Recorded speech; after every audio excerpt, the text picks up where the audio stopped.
There are forces shaping your life long before you ever get the chance to call them your own decisions. They do not ask permission. They do not knock on the door. They do not warn you that right now they are about to alter the trajectory of your future. They simply act. Through habits you mistake for character. Through fears you call caution. Through desires you take for freedom.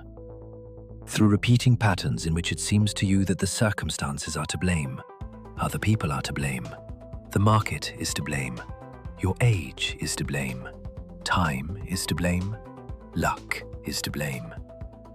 But if you look deeper, it becomes unsettling, because so much in our lives is shaped not by what we know about ourselves, but by what remains unseen within us. This is exactly where Carl Jung begins. Not as a trendy psychologist who can be summed up in 3 beautiful quotes, but as a man who looked where most people would rather not look. Jung was dangerous to superficial thinking because he said something simple but deeply uncomfortable. A person is not the master of themselves to the degree they like to believe. There is consciousness. There is the familiar image of oneself. There is logic, plans, social role. But beneath that layer lies an entire continent of the unconscious. And that continent does not sleep. It influences, presses, directs, distorts, pushes, frightens, seduces, and shapes reality more powerfully than many are willing to admit. Modern people like to believe they live rationally, especially if they are smart, educated, financially literate, capable of analysis, used to thinking in terms of risk and reward, able to distinguish temporary noise from a fundamental signal. But even the most disciplined mind does not always notice that decisions have already been made within it, decisions in which it itself barely took part. We say, "I chose stability," but sometimes, translated honestly, that means, "I was afraid of expansion." We say, "I am just cautious," but sometimes that means, "I am not ready to face possible failure." We say, "This is not my path," but sometimes the real sentence would sound like this: "This path requires more inner honesty than I can bear right now." Jung did not call for the destruction of reason. He offered to expand the map of the human being. He said, "You are not only your conscious I, you are also the shadow and archetypes and repressed desires and ancient psychic forms acting through you until you see them. This is why a person can enter the same destructive relationships again and again, choose similar mistakes, collapse at the same stage of the journey, reject what could strengthen them, and feel drawn to what weakens them. They think it is chance, but often it is simply the work of a hidden inner architecture.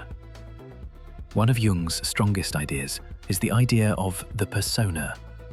This is the social mask, the image we show to the world. Successful, collected, reliable, rational, in control of oneself. For many people, the persona stops being a tool and becomes a prison. A person becomes so accustomed to being who is approved of that they lose contact with who they really are. They no longer ask themselves what is true. They ask what looks respectable. They do not choose depth. They choose image. Not truth, but reputation. Not a path, but a form in which those around them will find them easy to accept. And this is where the shadow appears. The most frequently mentioned and least truly understood part of Jungian psychology. The shadow is not just a collection of dark qualities we are ashamed of. It is everything that has been repressed, rejected, unrecognized, and excluded from the image of the self. Yes, cowardice, envy, aggression, vindictiveness, and lust for power can lie there. But so can strength that once seemed too dangerous. Courage you misread as arrogance.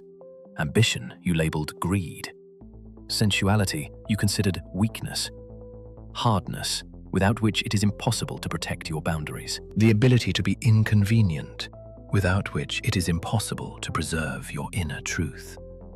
That is why many outwardly successful people live inwardly reduced lives. They are composed, but not whole. They are competent, but not free. They know how to earn, calculate, negotiate, and build systems, yet their own psyche continues to be secretly governed by what they rejected. And everything that is rejected does not disappear. It goes underground, and there it becomes even stronger. In finance, this resembles off-balance sheet liabilities. As long as you do not see them, everything seems under control. But the real stability of a company is determined not by a polished investor presentation, but by what is hidden in the notes to the financial statements. The shadow is the notes to your personality, and if you do not read them, one day they will begin reading you. Jung saw that people suffer especially often, not because they are bad, but because they are split. One part wants to grow, create, take risks, love, become larger. Another part wants at any cost to avoid shame, vulnerability, uncertainty, and loss of control. And as long as this inner conflict remains unconscious, life turns into a hidden civil war. You supposedly want to move forward, but every decisive moment ends in retreat. You supposedly are ready for more, yet quietly sabotage your own scale. You supposedly understand that you are capable of a serious life, yet continue living as if your main task is not to fulfill yourself, but simply not to lose. These hidden forces are especially noticeable where a person suddenly reacts out of all proportion to something small. A careless remark throws them off balance for 2 days. Someone else's success provokes irritation they're uncomfortable admitting. A confident person evokes both admiration and hidden hostility. A free person is irritating simply by existing. This is the moment when the psyche sends a signal. We react most intensely not to random things, but to what is connected to our repressed contents. What infuriates us, hooks us, attracts us, fascinates us, or frightens us in others often says more about us than about them. From here comes Jung's idea of projection. A person does not see their shadow directly, so they see it outside themselves. They condemn in others what they are not ready to acknowledge in themselves, or they idealize in others what they long ago stopped allowing themselves to be. This is why some people are literally obsessed with exposing other people's pride, weakness, dependency, superficiality, or hunger for approval. Sometimes they are not fighting another person, they are fighting their own unaccepted material. But Jung went even deeper. He spoke not only of the personal unconscious, but also of the collective unconscious, of that layer of the psyche that cannot be reduced to individual biography. This is where archetypes live, ancient forms of perception and experience. The hero, the sage, the child, the mother, the old man, the seeker, the trickster, the ruler, the victim. These structures are not literal characters sitting in your head. They are recurring patterns through which a person perceives life and builds their inner story. And this is where things become especially interesting, because many people do not live in reality, but inside an archetypal script they do not even notice. Some are forever playing the hero and do not know how to simply live without a battle.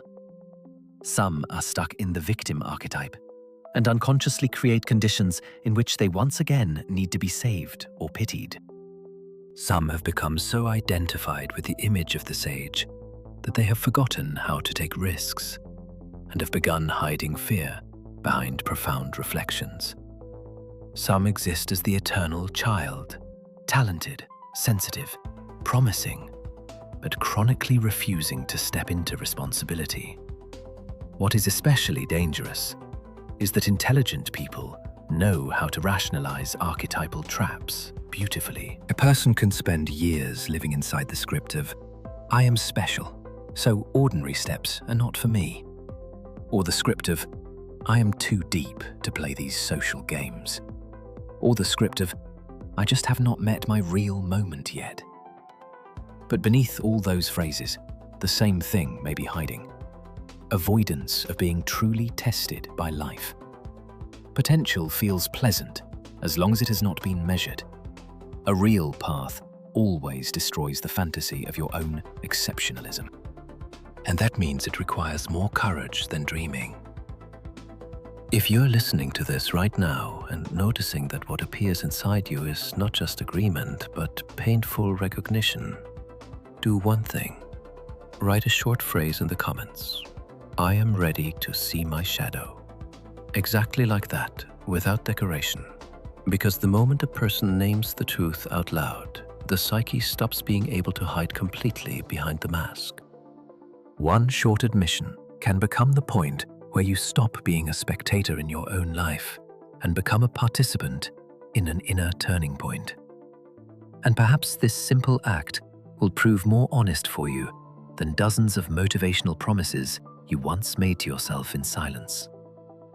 But the shadow is only part of the picture. Jung did not want a person merely to dig up their dark sides and get stuck in self-analysis. What interested him was the process of individuation. And this is one of the most important words in his entire system.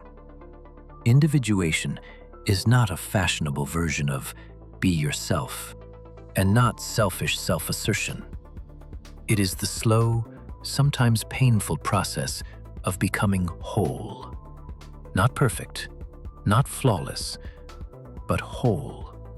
The kind of person in whom the conscious and the unconscious stop living as enemies. The problem with most people is that they try to be good before becoming whole. They want to be accepted, successful, calm, productive, moral. But none of that survives the first serious blows if a split continues beneath the facade. A person can maintain a beautiful version of themselves for years, but if they have never confronted their own envy, fear of power, dependence on admiration, weakness before comfort, or tendency towards self-deception, any serious turbulence in life will present the bill. In this sense, crisis is one of the psyche's great teachers, not because suffering is sacred in itself, but because it breaks the false structure of the personality. What a person used to hide beneath control, discipline, status, and intellect begins to come to the surface. Suddenly it becomes clear that their self-esteem was sustained all this time by external recognition, that their calm depended on a stable script, that their confidence was not depth, but simply the absence of challenge.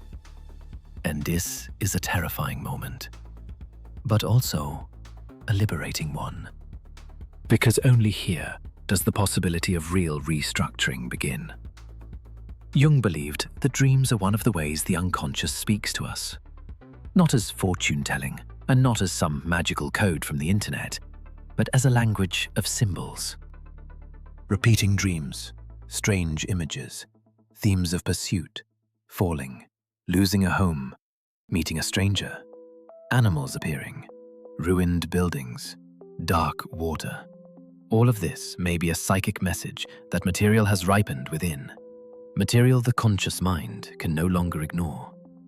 Even if a person does not know how to analyze dreams professionally, it is useful for them to notice at least one thing. The psyche speaks to us before it openly breaks us. The same applies to repeating life patterns. Once again, you find yourself in relationships where you have to earn love. Once again, you are drawn to projects that allow a lot of dreaming, but little embodiment. Once again, you are afraid to leave the preparatory lab.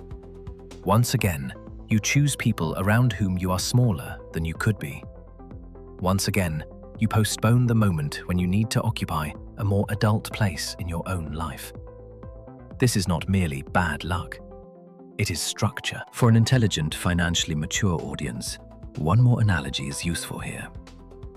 Life is almost never destroyed by one enormous miscalculation. Much more often, it is eroded by recurring small leaks. A small lie to yourself. One time you backed down. One time you could not tolerate discomfort. One time you chose approval over truth. One time you replaced a real step with beautiful analysis. Then once again, and again. In the end, a person loses not so much opportunities as trust in themselves. And when self-trust leaves, any future begins to seem riskier than it really is. But Jungian psychology is not about fatalism. It does not say, if the unconscious governs you, then everything is predetermined. On the contrary, it says, freedom begins where you stop living blindly. You do not need to destroy your shadow. You do not need to become flawless. You do not need to remove every contradiction within yourself. You need to learn to endure them and gradually integrate them. That means acknowledging your aggression without becoming cruel, seeing your ambition without becoming a slave to vanity, becoming aware of your dependence on approval without building your whole identity on it, noticing fear, but not confusing it with a prohibition. And this is where mature strength appears, not loud, not theatrical, not dependent on an external image. This is the strength of a person who has stopped lying to themselves about the essential things. They know where their weak spots are. They know they are capable of self-deception. They know they can project, run away, idealize, retreat. But for that very reason, they become dangerously resilient, because the blind spots gradually shrink, and where there is less blindness, there is more freedom. Individuation almost never looks spectacular. It is rarely a moment of illumination with music swelling in the background. More often, it is a series of very sober, almost boring actions. Noticing whom you react to so sharply and why. Tracking where you play a role in order to be approved of. Seeing the situations in which the old mask protects you from honesty. Not running from shame, but asking what exactly it is protecting. Not admiring beautiful ideas about yourself, but looking at which actions confirm them. And gradually assembling your personality not around image, but around reality. On this path, a person suddenly discovers that the hidden forces that once governed their life from the underground begin to lose their monopoly. They are no longer pulled so easily into the repetition of the old script. They no longer submit so automatically to impulse. They no longer so quickly take another person's opinion as a verdict. They no longer defend their mask so fiercely. They begin to live a little more slowly, but more precisely. A little more quietly, but more deeply. And this is one of the most powerful changes that can happen to a human being at all. Because the real problem is not that you have fear, a shadow, or inner contradictions. The problem begins when you build your life as though none of it exists. When you want to be perfect instead of becoming whole. When you prefer a beautiful explanation to an honest encounter. When you, again and again, pass off inner dependence as maturity. That is when the psyche begins living its own life. And the longer this continues, the stronger the feeling that you seem to be moving forward, but somehow in the wrong direction. Jung left us not comfort, but a tool. He did not promise easy happiness. He offered a rare luxury, the possibility of becoming yourself, not in a superficial sense, but in a deep one. To become someone who knows what they are made of. Someone who is not afraid to see their own shadow. Someone who understands which archetypes govern their script. Someone who can tell the difference between the mask and the face. Someone who does not worship flawlessness, but chooses wholeness. And it is precisely such a person who gradually stops being a toy in the hands of hidden forces. Perhaps the most important thing to take from all this depth psychology sounds like this. Your life is shaped not only by what you do, but also by what you refuse to acknowledge in yourself. And as long as that remains true, you will live in a state of partial freedom. But the moment you have the courage to see what exactly is acting through you, an entirely different story begins. Not instant, not magical, but real. You stop waiting for the inner noise to disappear completely. You stop hoping that one day you will become so perfect that you will never make mistakes again. You stop building your identity on persona alone, and you begin living as though the truth about yourself matters more than a convenient image. It is exactly in that moment that the psyche stops being a prison and becomes a space of strength. Because the most dangerous person is not the one who has never fallen, and not the one who has understood everything about themselves. The most dangerous person is the one who once dared to see which hidden forces had been shaping their life, and then refused to remain their blind carrier. That is where genuine inner freedom begins.